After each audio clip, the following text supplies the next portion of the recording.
আজকে আমরা এসেছি ফ্যান্টাসি কিংডমে। তো আমরা এসেছিলাম ওয়াটার কিংডমে, কারণ আমরা পার্কে বেশি একটা ঘুরবো না এত গরমে। আমরা চেয়েছিলাম বাচ্চাদের নিয়ে একটু এনজয় করার জন্য, বেসিক্যালি বাচ্চাদের জন্য এখানে আসা।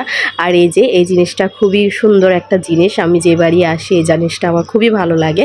এটা হাসান মঞ্জিল হবে সম্ভবত, আমি শিওর জানি না, আপনারা যদি কেউ শিওর জেনে থাকেন আমাকে জানাবেন।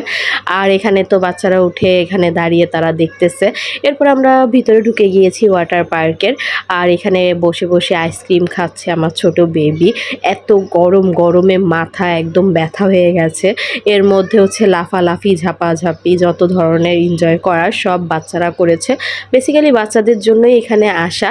আর হচ্ছে আমরা তেমন আর আজকে অতিরিক্ত গরম ছিল, তো এই গরমে বাচ্চারা তো এনজয় করেছে, কিন্তু আমাদের খুবই কষ্ট হয়ে গিয়েছিল, মাথা একদম মনে হচ্ছিল ফেটে যাবে, এত গরম।